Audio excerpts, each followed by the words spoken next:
पिछले दिन हम लोगों ने पैराग्राफ नंबर 8 तक पढ़ा था। मैंने इन क्वेश्चंस के भी जिक्र किए थे, इसकी मीनिंग आपको बताया था और बताया था कि अगर आपको दिक्कतें ज़्यादा होंगी तो मैं प्रश्न के उत्तरों के साथ भी उपलब्ध होऊंगा। अभी paragraph number 9। The Indian civilisation as described by me has been so described by its votarizes. The Indian civilization, भारतीय सभ्यता, as described by me, जैसा कि मेरे द्वारा वर्णन किया गया, has been so described by its votarizes. इनके समर्थकों के द्वारा भी इसी तरह से वर्णित किया गया है। इस पंक्ति से गांधी का अभिप्राय है कि पीछे के पैराग्राफ में उन्होंने जिस तरह से इंडियन सिविलाइजेशन का गौरव गान किया, उसके ग्लोरी को जिस तरह से उन्होंने रखा है हमारे सामने, उसको और सारे समर्थकों ने इसी तरह रखा। The Indian civilisation as described by me has been so described by its votaries in no part of the world and under no civilisation. दुनिया के किसी भी हिस्से में, किसी भी सभ्यता के अंतर्गत, in no part of the world and under no civilization have all man attended perfection. दुनिया के किसी भी कोने में, किसी भी सभ्यता में हर व्यक्ति ने पूर्णता प्राप्त नहीं करी। The tendency of Indian civilization, भारतीय सभ्यता की जो प्रवृत्ति है, is to elevate the moral being, मानवता को बढ़ावा देना है। The tendency of Indian civilization is to elevate the moral being, भारतीय सभ्यता की प्रवृत्ति मानवता को बढ़ावा देना है। That of the Western civilization, पश्चिमी सभ्यता is to propagate immortality। यहाँ elevate वर्ड का जो मतलब है वही अर्थ है प्रोपगेट का। वेस्टर्न सिविलाइजेशन प्रोपगेट करती है इमॉर्टेलिटी को, नश्वरता को, क्षण भंगुरता को। नश्वरता और क्षण भंगुरता से अभिप्राय है ऐसी चीजें जो मोमेंट्री प्लेजर तो देती है, तत्क्षण का सुख तो देती है, लेकिन वो ड्यूरेबल नहीं है, लॉन्ग टाइम सर्वाइवल नहीं है, लंबे काल तक स्थायी नहीं है। The latter LATTER, the latter is godless. Gandhi कहते हैं कि आगे आने वाला जो समय है, आगामी समय, वह गॉडलेस होगा, ईश्वर विहीन होगा। The former is based on, जबकि हमारी सभ्यता का जो पूर्ववर्ती समय है, पीछे का समय है, इज बेस्ड ऑन, वह आधारित है ए बिलीव। मैं थोड़ा सा सेंट्रलाइज कर लेता हूं।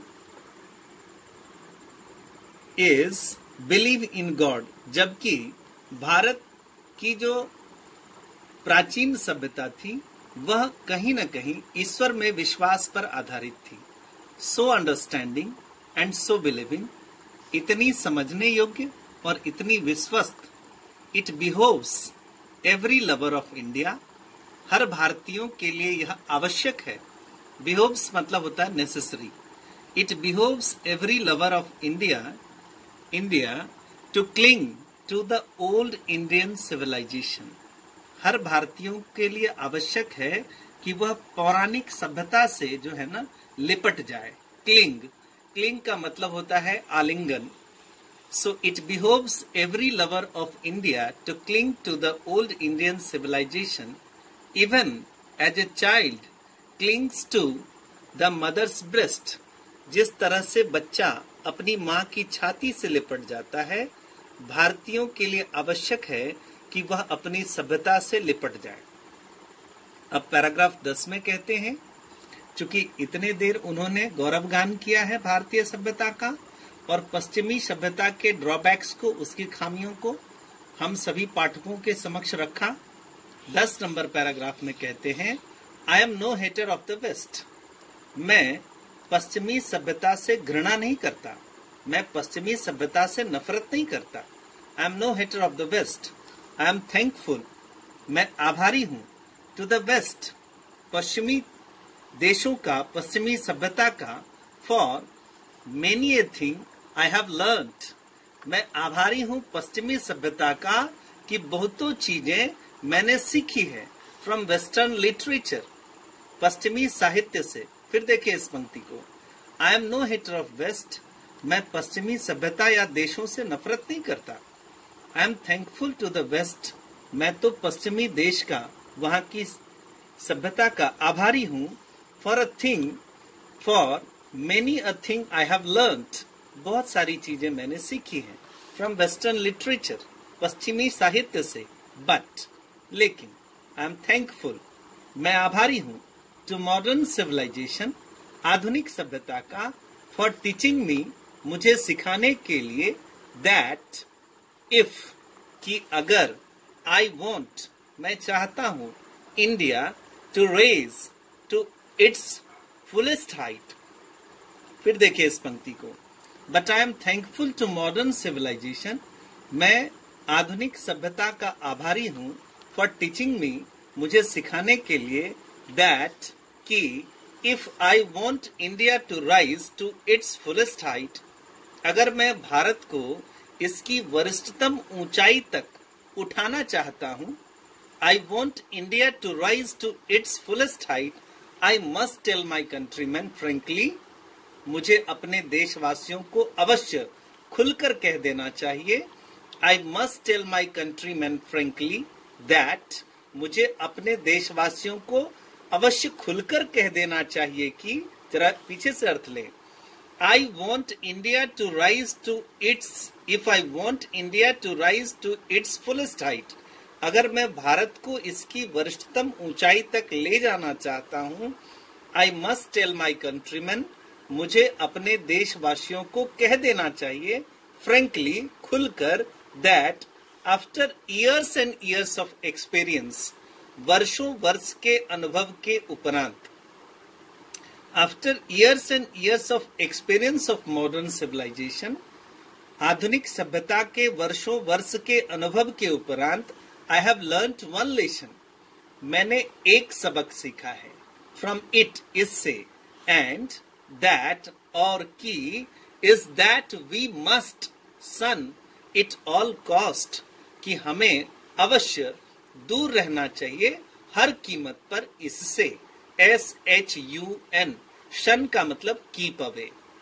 तो क्या कहा गांधी ने कि अगर वह भारत को इसकी वरिष्ठतम ऊंचाई तक ले जाना चाहते हैं तो उन्हें फ्रैंकली अपने कंट्रीमैन को कह देना चाहिए कि वर्षों वर्ष के अनुभव के उपरांत, आधुनिक सभ्यता के वर्षों वर्ष के अनुभव के उपरांत, उन्होंने एक बात तो सीखी इस पश्चिमी साहित्य से कि हमें हर कीमत पर आधुनिक सभ्यता से दूर रहना चाहिए। We must shun it all cost.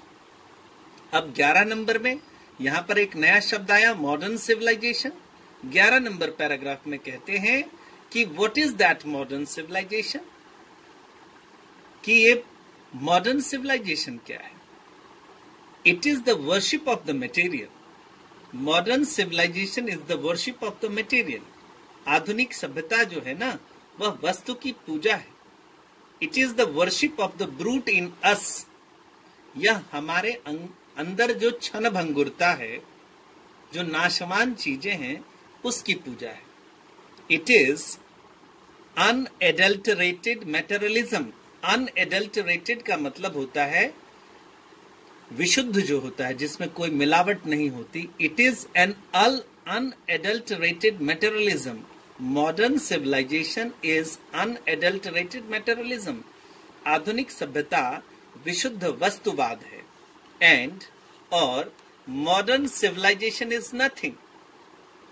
आधुनिक सभ्यता और कुछ नहीं।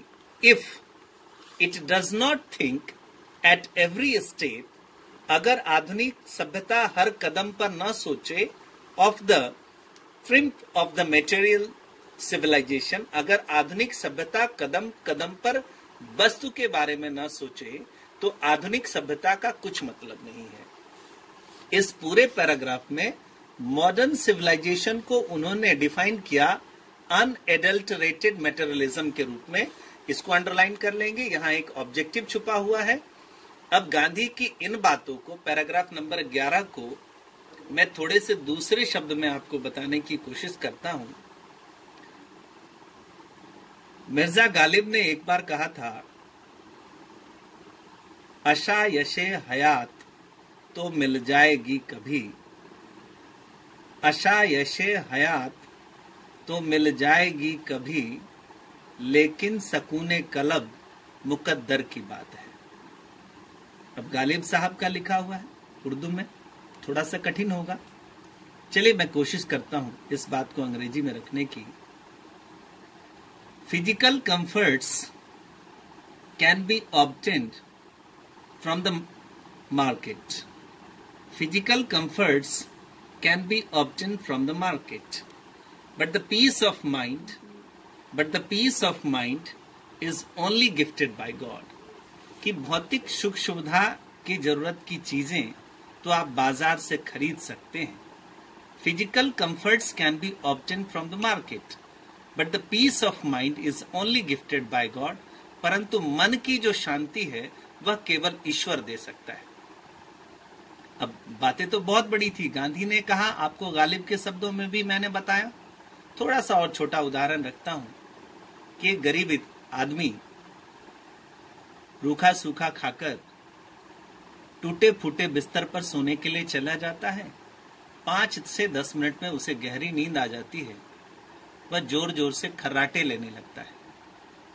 और एक अमीर आदमी अच्छे से कमरे में सेंट्रलाइज एसी में बैठा रहता है, अच्छे भोजन भी करता है, फिर थोड़ी देर टेलीविजन देखता है, नींद नहीं आती, फिर मैगजीन पढ़ता है, फिर भी नींद नहीं आती। रात होती रहती है तो वो ड्रॉअर को खोलकर स्लीपिंग पिल्स, नींद की गोलियां खाता है, फिर सोता है। तो बिस्तर तो बहुत महंगा था उसका, लाखों रुपए का डनलप था, हजारों रुपए के तकिए उसने अपने सर के नीचे रखे थे। तो सोने का इंतजाम तो उसने बहुत अच्छा किया था, बिस्तर बहुत अच्छा था, कमरा बहुत अच्छा था, वहां पर उसने अपने वातावरण को भी अनुकूलित करके रखा हुआ था, लेकिन नींद वो नहीं खरीद सका।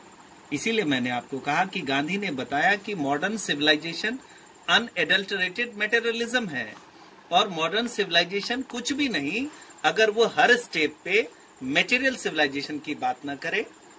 मैं फिर उपलब्ध होऊंगा कल आप लोगों के सामने नए वीडियो के साथ। धन्यवाद।